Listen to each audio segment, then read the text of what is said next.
কিছু সময় পূৰ্বে আমি সংবাদ মাধ্যমতে দেখিলোঁ যে অসমৰ মুখ্যমন্ত্ৰী ডাঙৰীয়াই বীৰ লাচিত সেনাৰ সন্দৰ্ভত কেইটামান মন্তব্য আগবঢ়াইছে। মন্তব্যটো যদিও ভালদৰে মই চাব পৰা নাই, তথাপিও দুটা কথা আমি তাত দেখিলোঁ যে কালি এটা ঘটনা ঘটিল য'ত কেইজনমান যুৱকক ইতিমধ্যে গ্ৰেপ্তাৰ কৰি জেল হাজতলৈ প্ৰেৰণ কৰিবলৈ আৰম্ভ কৰিছে, যিকেইজনৰ লগত ধন দাবীৰ এটা বিষয় জড়িত হৈ আছে। আৰু তাত এটা কথা কোৱা হৈছে যে সংবাদ মাধ্যমতে দেখিছোঁ, সামাজিক মাধ্যমতো দেখিছোঁ যে পুলিচৰ ফালৰ পৰা এটা জনোৱা হৈছে যে যিকেইজন ল'ৰা গ্ৰেপ্তাৰ কৰা হৈছে সকলো কেইজন বীৰ লাচিত সেনাৰ সৈনিক বুলি তেওঁলোকে কৈছে। আৰু সেই কথাটো গইনা লৈ মুখ্যমন্ত্ৰী ডাঙৰীয়াই এটা বক্তব্য ৰাখিছে যে বীৰ লাচিত সেনা অসমে যেনেধৰণে এটা আগ্ৰাসী শক্তিৰে বা ব্যৱসায়ী গোষ্ঠীক যেনেধৰণে প্ৰচণ্ড ভাবুকি প্ৰদান কৰিছে, ধন দাবী প্ৰদান কৰিছে, পৰিৱেশ বিনষ্ট কৰিছে আৰু তেওঁলোকক ভৱিষ্যতলৈ বেন কৰিবলগীয়া এটা পৰিৱেশ উদ্ভৱ হ'ব বুলি তেওঁ আশংকা প্ৰকাশ কৰিছে। আৰু যিটো কথাই এটা ভুল বাৰ্তা মই ভাবোঁ প্ৰেৰণ কৰা দৃষ্টিগোচৰ হৈছে। এতিয়া প্ৰথমেই মই এটা কথা স্পষ্ট কৰিব বিচাৰিছোঁ যে যিসকল কালি যুৱকক ইতিমধ্যে ধন দাবীৰ গোচৰত গ্ৰেপ্তাৰ কৰা হৈছে তাৰে এজন ৰঙিয়াৰ বীৰ লাচিত সেনাৰ সৈনিক নিতু অসম বুলি, যিজনক ইতিমধ্যে বীৰ লাচিত সেনা অসমৰ যিটো দায়িত্ব ন্যস্ত দায়িত্বৰ পৰা আজি এমাহৰ আগতে তেওঁক দায়িত্বৰ পৰা আঁতৰাই ৰখা হৈছে।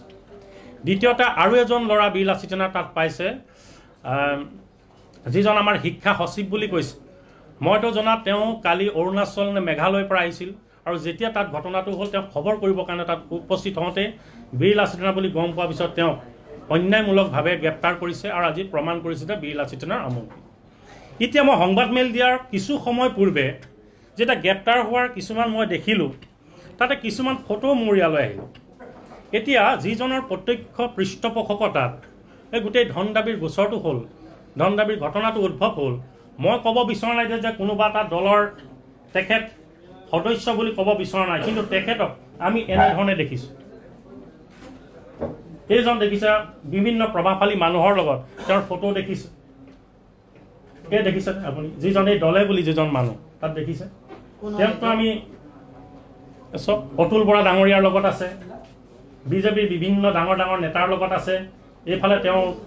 বিজেপিৰ পিন্ধি আছে।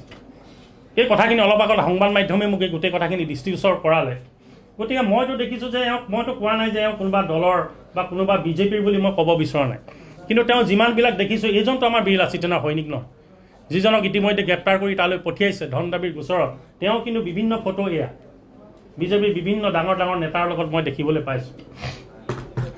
তাৰ সমান্তৰালভাৱে বাকী যিসকল ল'ৰা আছে সেই ল'ৰাখিনি বীৰ লাচিত সেনাৰ সৈনিক নহয়। গতিকে মই এই কথাখিনি আপোনালোকক স্পষ্ট কৰিছোঁ। আৰু দ্বিতীয়তে আৰু এটা বিষয় মই আপোনালোকক জনাব বিচাৰিছোঁ যে আজি আচলতে বীৰ লাচিত সেনাৰ কেন্দ্ৰীয় নেতৃত্বৰ ফালৰ পৰা মই কোনোবাখিনিত মই ভাবোঁ যে আমাৰ কাৰণে আশীৰ্বাদ সদৃশে এটা পৰিৱেশ তৈয়াৰ হৈছে, এটা বাৰ্তা তৈয়াৰ হৈছে।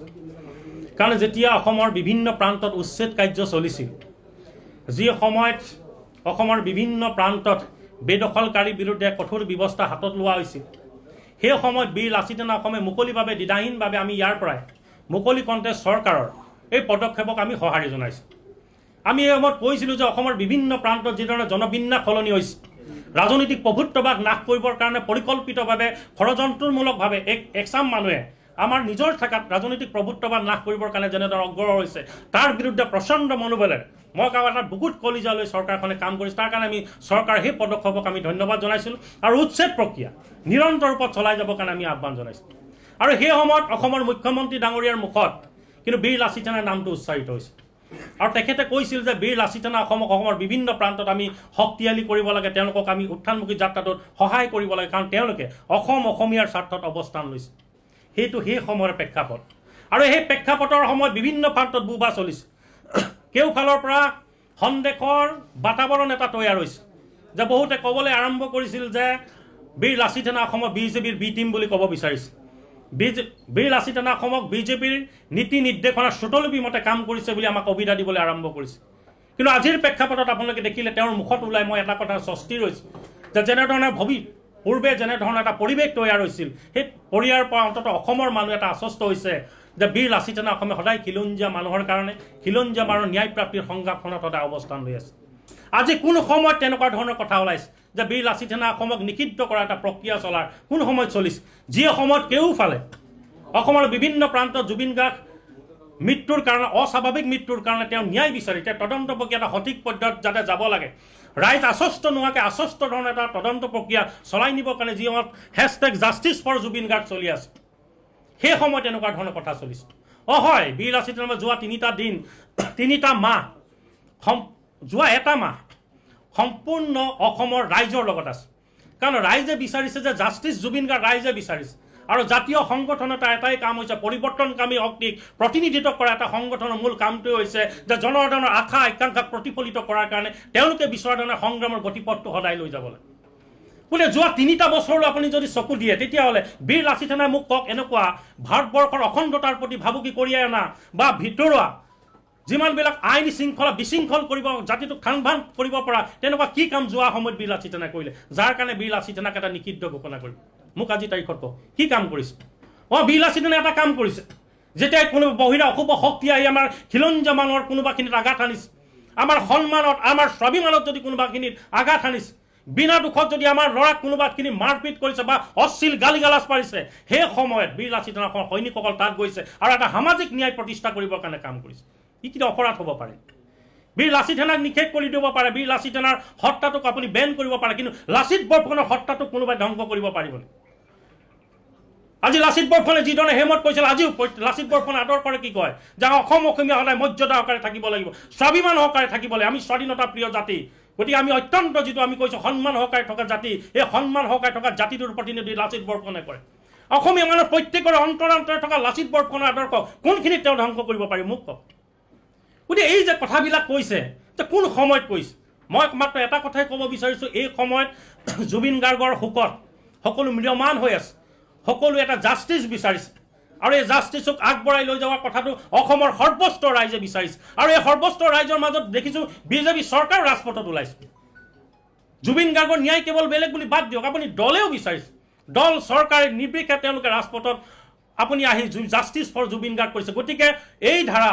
এই ৰাইজে বিচৰা আশা আকাংক্ষাৰ লগত বীৰ লাচিত সেনা আছে আৰু ভৱিষ্যতলৈ মই কওঁ যে ৰাইজে য'ত থাকিব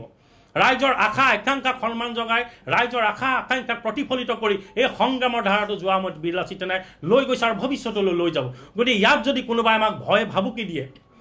বীৰ লাচিত সেনা অসমে খিলঞ্জীয়া মানুহৰ যিটো স্বাধিকাৰ প্ৰতিষ্ঠাৰ যিখন সংগ্ৰামক খুব শক্তিশালীৰ পথ খুব দায়বদ্ধতাৰে লৈ যাবৰ কাৰণে চেষ্টা কৰিছে ইয়াক যদি কোনোবাই বিঘ্নিত কৰিবৰ কাৰণে চেষ্টা কৰে মই ভাবোঁ এই সংগ্ৰামৰ দায়িত্ব অসমৰ ৰাইজে সিদ্ধান্ত ল'ব এই সিদ্ধান্ত মই ভাবোঁ ভৱিষ্যতলৈ বীৰ লাচিত সেনাৰ সৈনিকসকলৰ মই যিটো প্ৰচণ্ড মনোবল আছে এই মনোবল কোনোখিনি স্থিমিত নহয় স্থবিৰ নহয় এই সংগ্ৰাম চলি যাব শক্তিশালীৰ ওপৰতে চলি যাব অসমীয়া মানুহে সন্মান সহায়কাৰ জীয়াই থকাৰ পৰিৱেশ আৰু পটভূমি বীৰ লাচিত সেনা সদায় তৈয়াৰ কৰিম এতিয়া দ্বিতীয় এটা পক্ষালো তাতে উচ্চাৰণ হৈছে বিকাশ অসমৰ নামটো আপোনালোকে দেখিছে যোৱা কেইটামান দিনৰ পৰা বিকাশ অসম সাংঘাতিক ধৰণে জুবিন গাৰ্গৰ ন্যায় প্ৰাপ্তিৰ যিখন সংগ্ৰাম তাত অধিক সোচ্চাৰ হৈ আছে এতিয়া কথাটো হৈছে যে কেউফালৰ পৰা বিভিন্ন বাৰ্তা আহিছে যে বিকাশ অসমৰ ক্ষেত্ৰত বীৰ লাচিত সেনা অসমে কিয় এটা শক্তিশালী ভূমিকা বা পদক্ষেপ গ্ৰহণ কৰা হোৱা নাই এতিয়া আমি এটা কথা আমি ক'ব বিচাৰোঁ সেইটোৱে হৈছে যে যেনেকৈ ভাৰতীয় সংবিধান এখন বেলেগ ধৰণে চলে তাত নীতি নিয়ম আইন শৃংখলা সাংবিধানিকভাৱে চলি যায় ঠিক তেনেধৰণে সকলো ৰাইজে গম নাপাব বা তেখেতেও গম নাপাব যে বীৰ লাচিত সেনাৰ এখন সংবিধান আছে সংবিধান মতে বীৰ লাচিত সেনাৰ সৈনিকসকল পৰিচালিত হয় নীতি নিয়মৰ মাজেদি বীৰ লাচিত সেনাৰ সৈনিকসকল পৰিচালিত হয় আৰু তাত এটা কথা আছে যে বীৰ লাচিত সেনা অসমৰ যদিও লক্ষ্য উদ্দেশ্য কোনোবাই বিঘ্নিত কৰিছে বীৰ লাচিত সেনা অসমে অসমীয়া মানুহৰ যিটো স্বকীয়তা আৰু আধিপত্য প্ৰতিষ্ঠা কৰিবৰ কাৰণে ঐতিহ্য স্বকীয়তা ৰক্ষাৰ যিখন ধাৰাবাহিক যুঁজক আগবঢ়াই লৈ যাব বিচাৰিছে তাক যদি কোনোবাখিনিত বিঘ্নিত কৰিছে তাক যদি কোনোবাখিনিত বিপথে পৰিচালিত কৰিছে তেতিয়া নিশ্চিতৰূপে সাংগঠনিকভাৱে বীৰ লাচিত সেনাই তাতকৈ পদক্ষেপ গ্ৰহণ কৰিব কঠোৰৰ পৰা কঠোৰ পদক্ষেপ গ্ৰহণ কৰিব কিন্তু কোনোবা এটা পডকাষ্টত যদি যায় বা কোনোবা এজন ইউটিউবাৰ যদি তেওঁক সাক্ষাৎকাৰ লয় তেতিয়াহ'লে এই সাক্ষাৎকাৰ যেতিয়া ল'ব তাত মুখ্য সচিব ৰন্টু পানীফুকনক পডকাষ্টলৈ নামাতে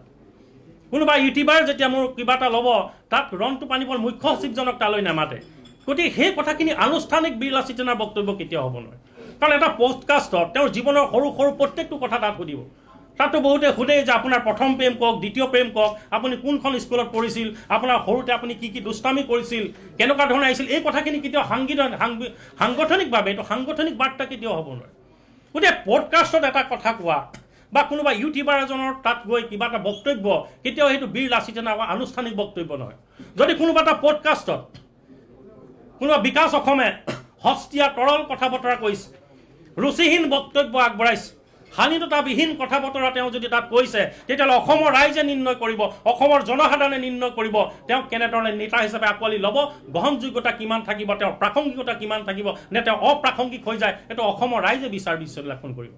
গতিকে কোনোবা পডকাষ্টত কি কৈছে বা কোনোবা ইউটিউবাৰ এজনৰ তাত গৈ কি কৈছে, এই কথাখিনি মই সেইকাৰণে কওঁ ই আনুষ্ঠানিক কেতিয়াও বীৰ লাচিত সেনাৰ বক্তব্য হ'ব নোৱাৰে। তৎসত্বেও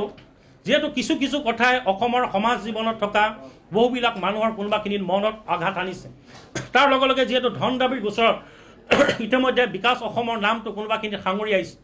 গতিকে সেইকাৰণে আমি তাৎক্ষণিকভাৱে কালিয়ে আচলতে এখন তদন্ত কমিটি গঠন কৰি দিয়া হৈছে। তদন্ত কমিটিয়ে 2-3 দিনৰ ভিতৰতে আমাৰ গোটেই বিষয়টো কেনেধৰণে কি হ'ল বা আমাৰ দুজন যে সৈনিক ধন দাবীৰ গোচৰটোত যে জড়িত হৈছে বা তাত কিছু যে কাগজ পত্ৰ তাত ওলাইছে, কেনেধৰণে পালে, ক'ৰ পৰা আহিছে, কাগজখিনি ভুৱাকৈ কোনোবাই প্ৰিণ্ট কৰি তাত লৈ জনমানসত বীৰ লাচিত সেনাৰ ভাৱমূৰ্তিটো ম্লান কৰিবৰ কাৰণে চেষ্টা কৰিছে নে, গোটেই কথাখিনি বহিয়াই চাবৰ কাৰণে পুংখানুপুংখভাৱে আমি বিচাৰ বিশ্লেষণ কৰিবৰ কাৰণে এখন তদন্ত কমিটি গঠন কৰি দিয়া হৈছে। তদন্ত কমিটি আহিবলগীয়া 2টা দিনৰ তদন্ত আমাক দাখিল কৰিব, তাৰ পিছতে সাংগঠনিকভাৱে কিছু কঠোৰ কাৰ্য ব্যৱস্থা গ্ৰহণ কৰা হ'ব। গতিকে আমি গতিকে এই কথাখিনিয়ে আজি আপোনালোকৰ মাজত আমি ক'লোঁ যে এটা কথা সদায় থাকিব যে বীৰ লাচিত সেনা অসমে সদায় নিজকে যিটো পদ্ধতিগত যিটো পৰিৱৰ্তন, এটা পৰিৱৰ্তনকামী শক্তিৰে জাতীয় সমাজ জীৱনত এটা আমূল পৰিৱৰ্তন কৰিবৰ কাৰণে আমি চেষ্টা কৰিছোঁ। এই ভূখণ্ডত থকা খিলঞ্জীয়া মানুহৰ আধিপত্য প্ৰভুত্ববাদ যাতে আজীৱন বৰ্তি থাকে, ভৱিষ্যতলৈকে ৰাজনৈতিক ক্ষেত্ৰখনত আমাৰ যাতে এটা নিৰ্ণায়ক ভূমিকা সদায় লৈ থাকিব পাৰোঁ, তাৰ এটা পৰিৱেশ ৰচনা কৰিবৰ কাৰণে আচলতে বীৰ লাচিত সেনাই কাম কাজ কৰিছে আৰু আহিবলগীয়া সময়তো বীৰ লাচিত সেনাই এই গোটেই বিষয়বস্তুখিনিকে লৈ অগ্ৰসৰ হৈ যাব। ধন্যবাদ।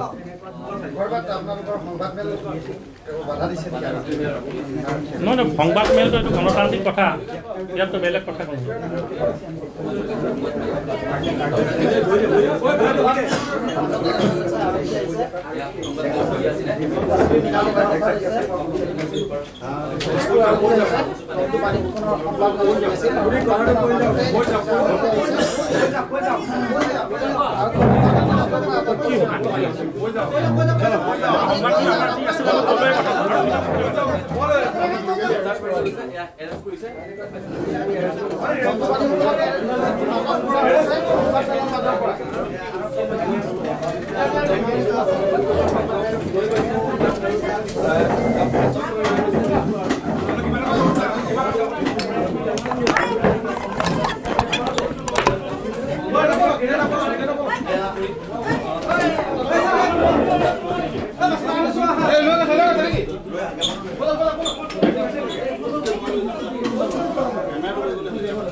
যিগৰাকী বীৰ লাচিত সেনাৰ মুখ্য সচিব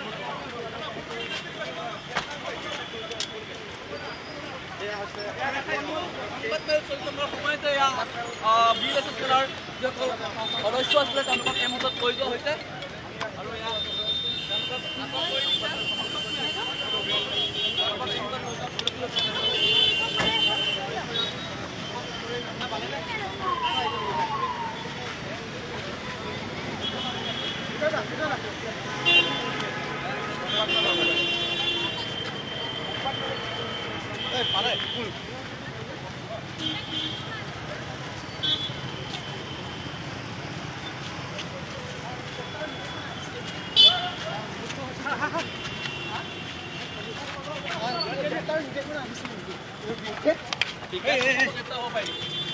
আৰু কোন গ্ৰেপ্তাৰ হোৱাৰ সম্ভাৱনা আছে?